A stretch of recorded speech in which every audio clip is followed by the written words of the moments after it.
YouTube, welcome to my channel. Jesus Wants You. I'm Nikki Pratt. For all of you who are new to my channel, welcome. So glad to have you. Welcome to all my current subscribers, all 432. Very, very grateful. This is Domestic Violence Part 4. I'm so sorry I did not get a chance to do this video yesterday as planned. There's a lot going on in my world, but I'm pressing forward. Okay, Domestic Violence Part 4. The gun. The pattern began. So, if this is your first time watching this video, I encourage you to go back and watch Domestic Violence Part 1, 2, and 3, so you won't be lost. But just to sum up what happened in 3, just in case you kind of vaguely remember, to be able to determine where I'm going right now. Okay? Okay. So, summing it up a bit, from Part 3, now we're moving into Part 4. I was 5 months pregnant and had just found out I was pregnant with twins. Robert, which was my boyfriend at the time before I married him. So, baby daddy. At that time, he was excited. God showed up and showed out, basically. It was like God said, okay, you nut. You don't want one baby, and you're talking about beating it out of her. I'm going to give you 2. Let's see what you're going to do about that. So, anyway, Robert finds out that I was having 2 babies, and it was like God was saying, I'm going to give you 2, and you will not refuse. I'm orchestrating this. So, moving right along, everything at 5 months was going good. I was going to school at that same time, selling barbecue plates just to stay afloat. Yes, he was working, but sometimes I did that to make ends meet. I would sell barbecue plates in the apartment complex to college students. And, well, one day I was cleaning the apartment, looked under the bed, and there was a piece of paper with a name and a number on it. Okay? The name on it was Melody. Oh, yeah. So not only that he was an abuser, the little sucker was a cheater, too. I'm saying cheater now. But when I do my finalization domestic violence video, oh, you cannot miss it. Don't miss it, okay? Don't miss it. All right? Anyway, you know what we women do. When you find a number with a name on it, especially a female name, what do? We pick up the phone and we call. I did it. Yep. Picked up the phone. She knew Robert, etc. Long story short, I confronted him with it. Of course, he lied, but I saw he had a new outfit on and a big red passion mark on the side of his neck. It's pouring raining outside. I have on a nightgown and I'm pregnant. Okay? Because I confronted him about it, what he did, put me out of the apartment in the cold, pouring rain while I was pregnant, and barefoot. For how long? 7 long hours. I was outside in the cold, in the rain, pregnant. Pregnant. Okay? Okay. He wouldn't let me in. So, finally, after 7 hours, I beat on the door. He opened it because between that time, I would knock on the door. He wouldn't open it. He would not let me in. He wouldn't say a word. And after 7 hours, I beat on the door. He finally opened it. I come in. My hair is soaked. I'm crying. I'm cold. I'm wet. I'm hungry. I have to go to the bathroom. I didn't have the energy to fight. And no, there was no one around that could help. No one lived above me. No one lived across from me at that time. Nothing. The girl I had recently met wasn't at her apartment. She was away at her boyfriend's house. I stayed in front of her apartment, though, because she lived upstairs, and upstairs you have this, walkway where it's covered. So I just kind of sat up there. It was dark and cold and lonely, and yeah.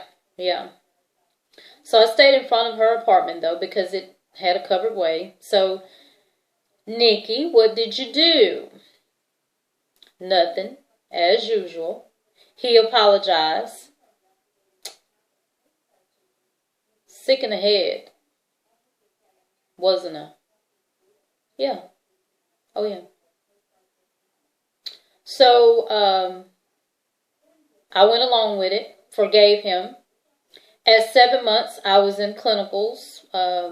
7 months pregnant, I was in clinicals, working until delivery of the babies.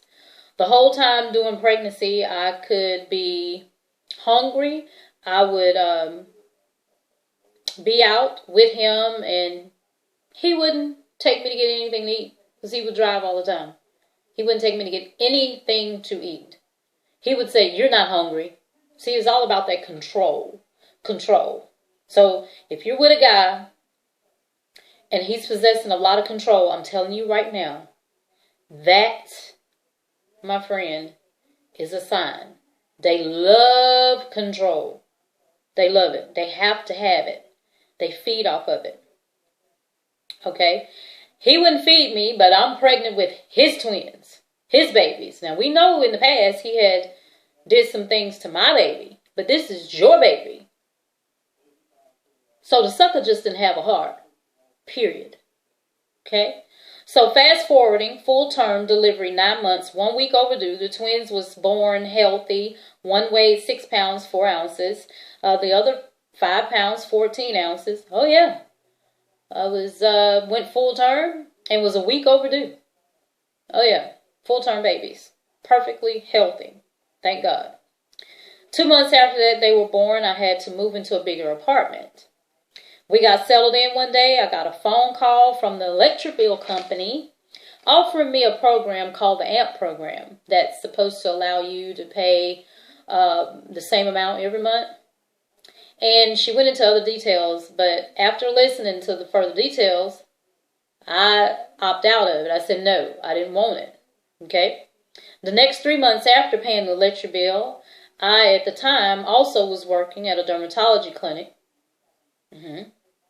I went back to work 3 weeks after having the twins. Really? Who does that? Don't do that, by the way. No, I wasn't trying to be superhero of anything like that. I don't know what the heck I was thinking. But he worked at night, and he stayed at home in the daytime, and he kept the babies in the day. He worked at night and kind of would sleep and wake up when the babies woke up. He took care of the babies. I went to work 3 weeks after I had him. I think I'm still paying for that right now. Don't ever do that. And had a C-section.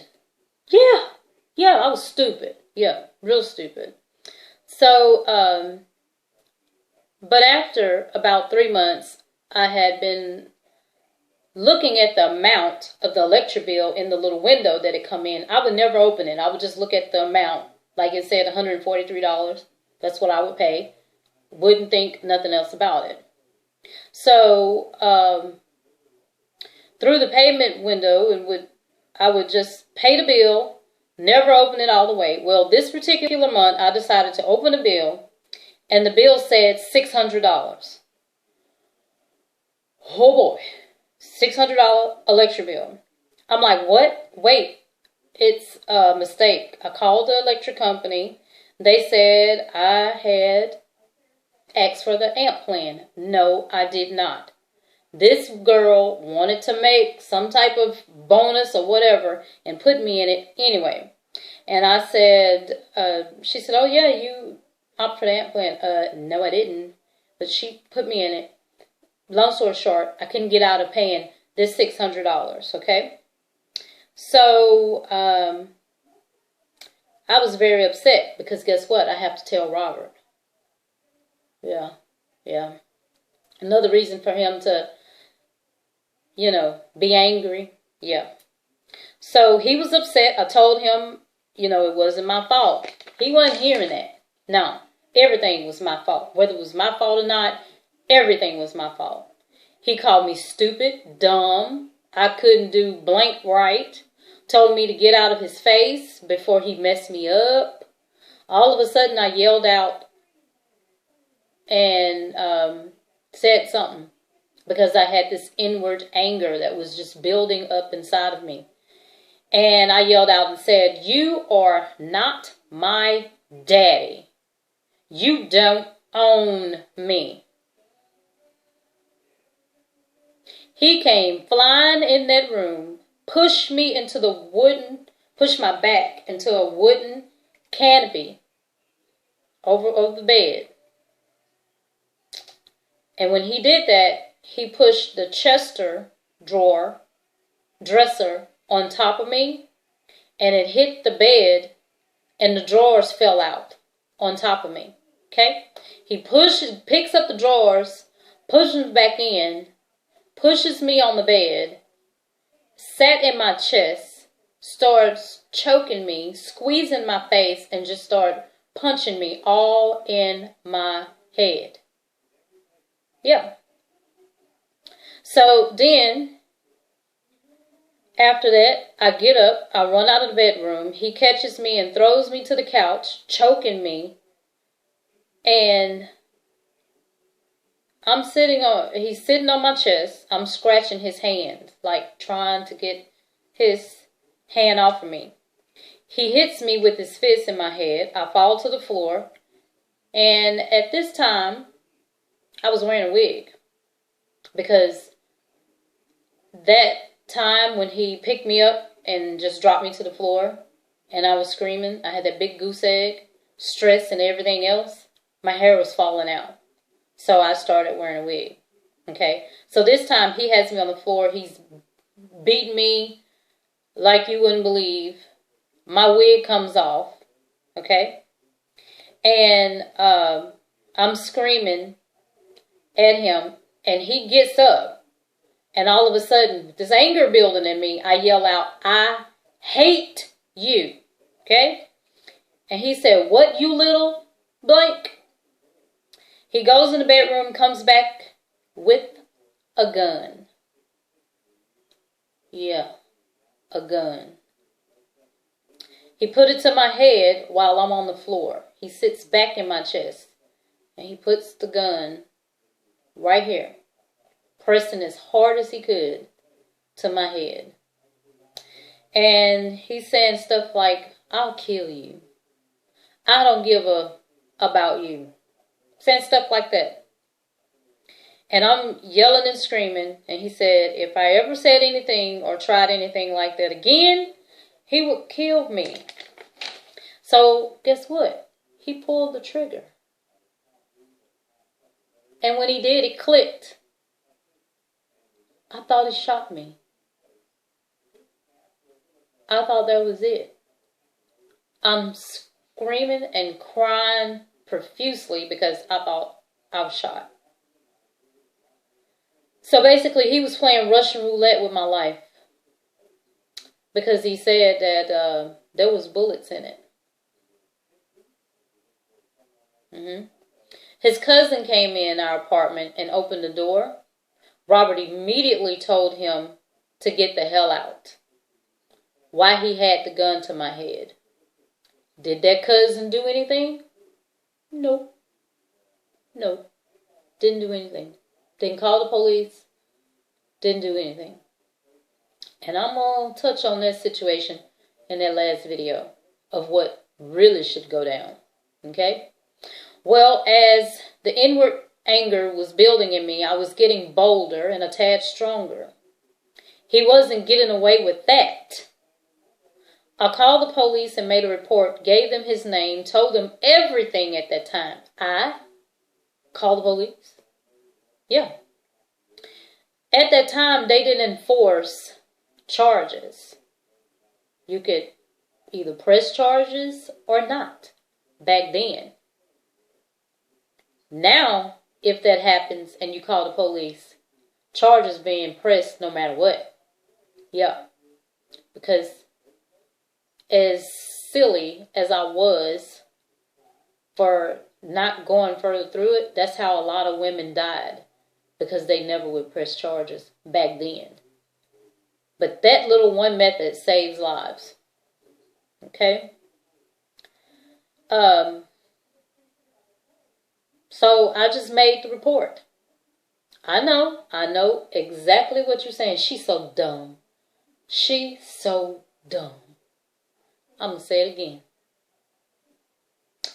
If you're saying that, trust and believe you're probably one that has never been in an abusive relationship or an abusive situation.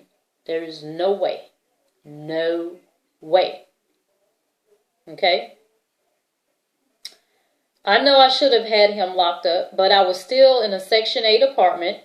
Didn't want to lose my place to stay. Stupid. I know. While on the phone making the report to the police department, the lady says, you really need to get out of that relationship because he is on record down here for assault and battery. He has assault and battery charges on another female and other similar issues. And she named the female's name. I knew her. It was his baby's mama. So remember in part 2, I told you that he said that he only had hit her one time in the eye and it was warranted. No. Many occasions she had called the police and had him locked up. Later, the charges was dropped. So she dropped the charges. That's what abused women do. Well, at least she had him locked up. But thank God, the system has changed. Another mistake that women would make with the abuser. So, don't do that. Because you sure can't do it now. No. Well, again, he apologized. Same formality. It had been 6 months since I caught him last with another female.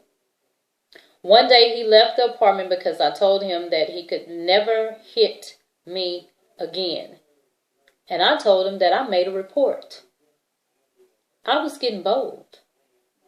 I told him that I had called the police and made a report because he pulled a gun on me. Yeah. Even though I didn't fully do the right thing, but I was getting there.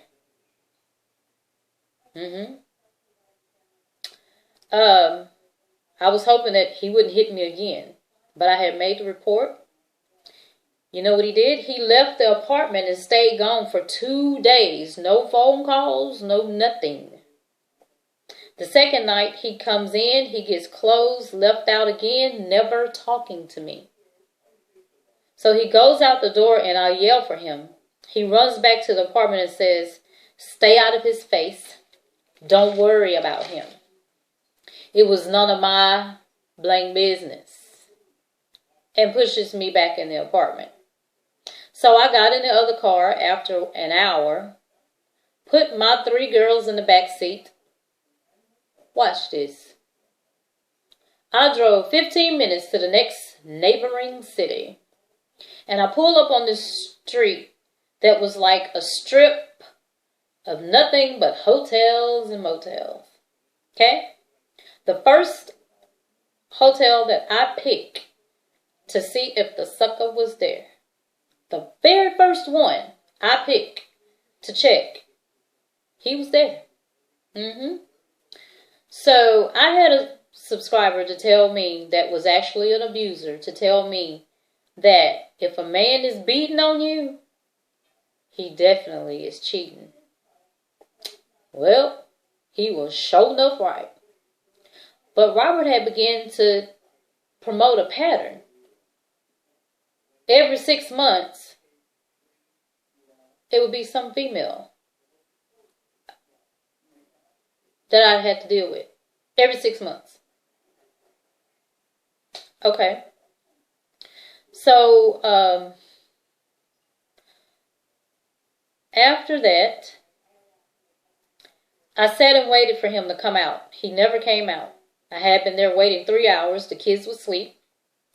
I needed gas, so I went, got gas, came back, and waited. He was still in the car. I'm sorry, I was still in the car, parked on one side. His car looked like it was still there. On another side, apparently, when I went to go get gas, he saw me. Probably when I knocked on 3 doors to see if he was going to be the one to answer. Because I went room to room on one side. He comes out and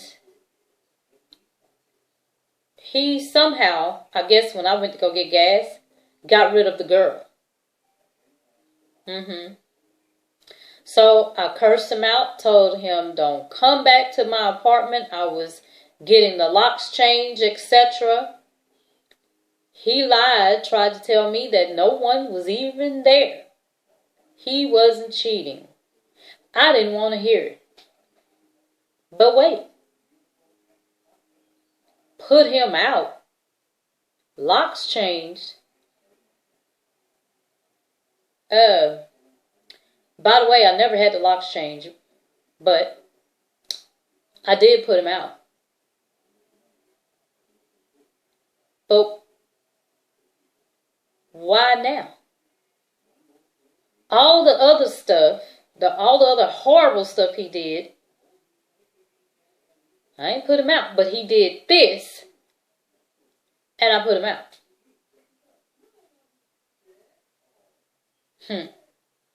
So why now? What changed? I will elaborate in the very last video. Anywho, he called me begging, following me to work, stalking me, saying he was sorry. He bought me flowers and he cooked food. Came into my apartment while I was at work because I never changed the locks.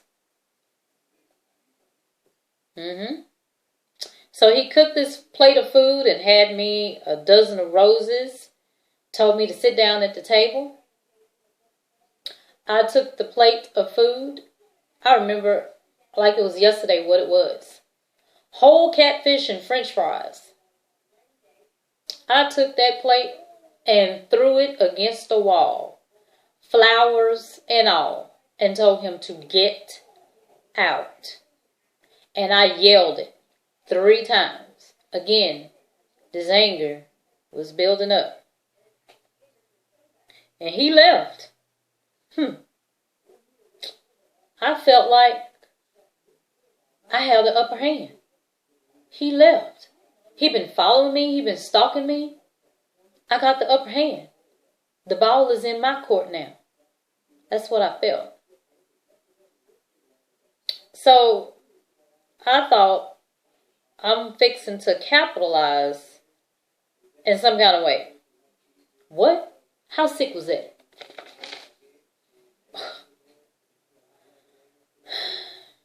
He was with somebody else. That was actually a good thing. And I should have let her have him. Because that would have been less of a headache. He wouldn't have been bothering me. But oh no, I saw it as leverage. Now I'm in control. After 4 weeks, I made him pay all my bills. I threatened to put him on child support. For the girls, for the twins. He was giving me his paychecks.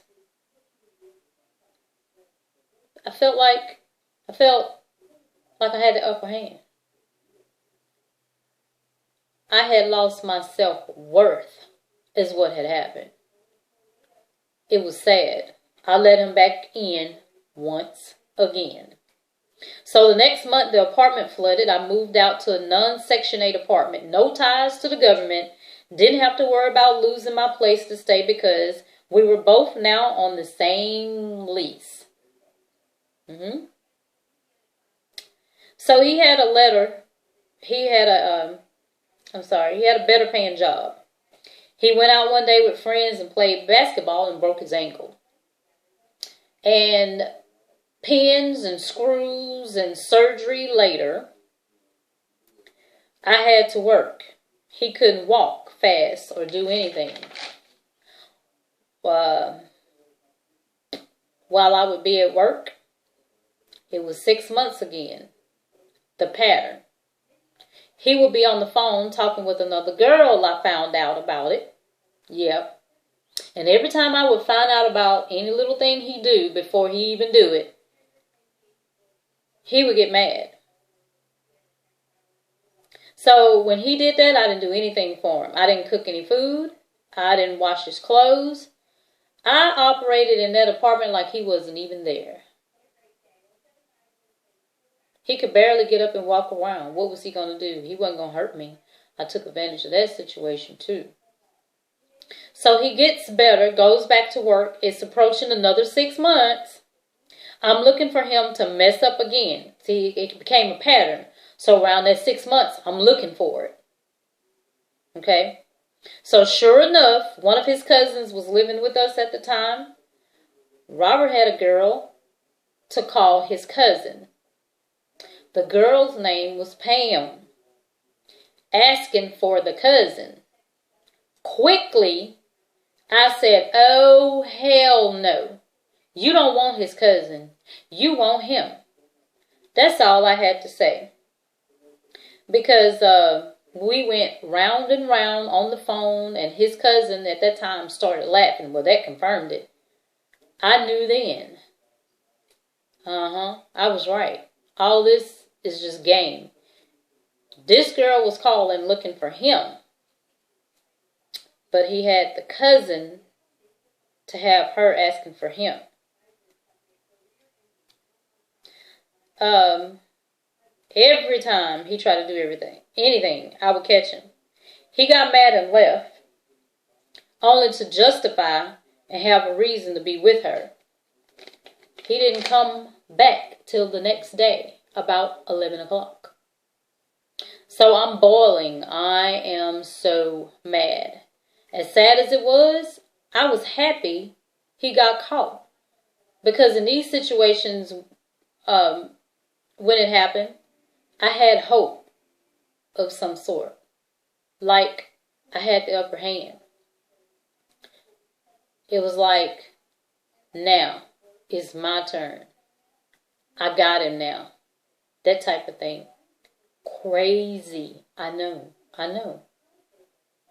But when you're in that type of relationship, it breaks you down mentally till you have no self-worth, no sense of control, and you do some crazy, foolish things. You make no sound judgment. You're all sick, twisted in the mind. It's crazy. And it gave me a sense of hope, like, well, maybe, you know, he do this and he's going to change because he'll see that I keep catching him. And at some point he would change and he wouldn't do it anymore. No. So we're arguing and I'm upstairs yelling at him to give me answers and smarted off and said something. He gets the cordless phone. And if you guys remember the old cordless phones that you put on a base about this big, this cordless phone had a base that's about this wide. From downstairs, he's standing downstairs, I'm standing upstairs. He takes the phone, throws it like this with all his might, and it hits me in the left side of my stomach. He hit me so hard, he left the bottom imprint of the cordless phone on my stomach. So I start yelling and screaming at him. He runs up the stairs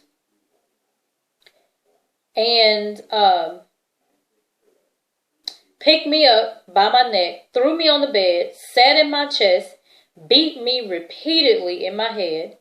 He holds my mouth and anger is building in me. I try to take his hand down, and he can feel me getting angry. So he hits me more. And then he gets off of me, and he goes downstairs on the sectional and falls asleep. Okay, he did all that, Nikki, and he went downstairs, got on the sofa, and fell asleep. Was he on drugs? No, that was a natural crazy. He didn't even smoke cigarettes. He didn't like cigarette smoke. Nope, didn't do pills, didn't do any of that stuff. Natural crazy. I was so angry inside, I said, he keeps hitting me and abusing me. He is the one out with other females. I got bold. I didn't care about the apartment. It wasn't Section 8 anymore.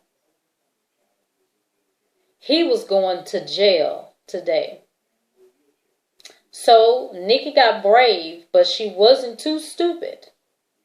I sneaked out of the apartment with my keys, with my house coat, my clothes under my house coat, because you never want to leave even though he was asleep, but you never want to leave and they know about it, or they can see you leaving, because fear sets in on them and they figure she's going to tell somebody. Mainly, she's going to tell the proper authorities. She's going to tell the police. Yeah, I sure did. I got in my car, went to the payphone, called the police for the first time. They told me to stay outside. When they got there, they went in and got him, and he was shocked. He was cursing. I'm telling you, the way he was acting, and versus the cops then, versus now, they'd have killed him. Oh, yeah. He was acting a plumb nut. He was calling me all kinds of names. He was kicking chairs over. He was saying what he didn't do. He just shook me, and I was lying, and he couldn't lose his job. Really? And then he lied and said he didn't do anything. And that police told me to come here. He said, look at her side. You going to tell me you didn't do anything? Look at her neck. You going to tell me you didn't do anything? Told him to get in the car. You going downtown. Yeah. So he was looking at me evil, telling me that I was going to pay for telling the cops he didn't do anything. You went to jail that day. You went to jail.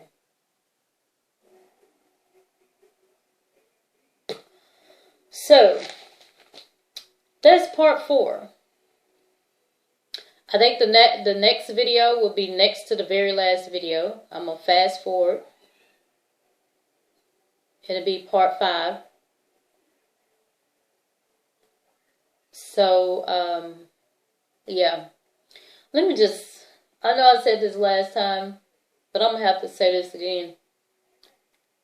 It's not easy telling these stories, because when I look back over when I'm writing this stuff, you know, I'm like, all I had to do was do this. And why did I even put up with that? And why did I do this? I was in an abusive situation then. But, you know, telling this story, I want to make sure I tell the full story. And there's a lot of issues, like some of the abuse stuff that he did. A lot of it, you guys won't even hear about it.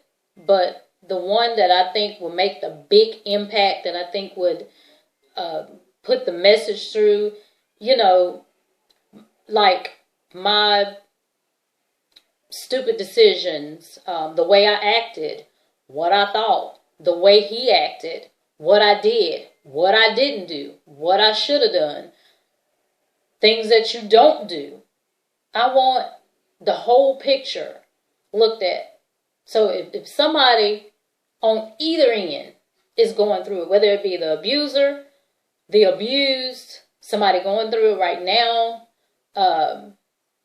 somebody that was in my daughter's situation, somebody that was pregnant and going through it. I want you to see the magnitude of this story, to know how important it is to get out. Don't stand for it. Don't do it. Because I've learned, even in my marriage now, that everything you do, I do, you do, anybody do, there's a consequence to it. And the reason why things happen, because we allow it. We don't give them there's no repercussion. We don't give them a consequence. So if they don't have a consequence to it, there's no repercussion for it. They continue to do it. So you have to nip it in the bud right now. You get out safely. Never tell the idiot you're leaving. Plan it. Don't get out while he's there. Don't smart off while he's there and say, I'm leaving. Don't do it. You never know what's going in their psycho head. Because a lot of women have came up dead doing it. Don't do it. Don't do it. If you have children in that situation, please get out. If all possible, make sure they don't see it or hear it. Hearing the situation could be just as bad. I don't know if I mentioned this yet, but in my old house that I rent out right now, it was being worked on, renovated, and I had to go live with my mom. This was back in 2004, and her and my dad, my abusive dad, after 25 years, they decide to get back together. She's a hothead, and he's a triple-time hothead. Even though my mama was being abused, she did fight back. I never did. But throughout those years since it was over, she got in her head, no, that was you back then, that was me back then, but I ain't putting up with that kind of stuff. Okay? So I'm laying in my room with my kids in the bed while my house is being worked on. They get into this big argument. Furniture flying.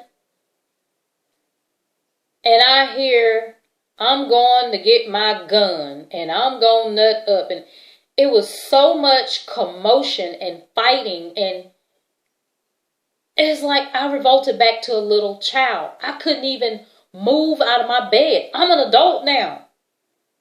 But I heard gun, the word gun, I couldn't even move.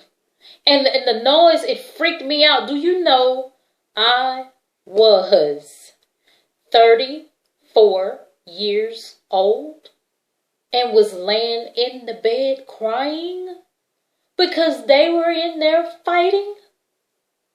Just like it took me back, just like I was a little girl and I was going through it. And the next morning I was so upset. I was still crying because I just could not face the fact. Here I am grown. I'm 34 years old. And you take me back there?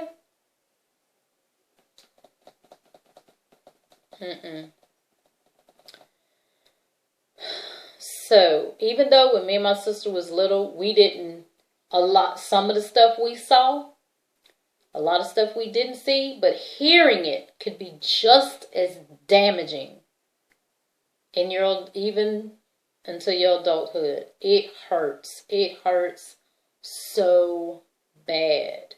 Deep pain. And if you watch me, you've been there, you know exactly what I'm talking about. So, anyway, with that said, look out for part 5 tomorrow. I'm going to go charge my tablet right now and be working on part 5 right now. I'm on try to end it because I'm ready to get into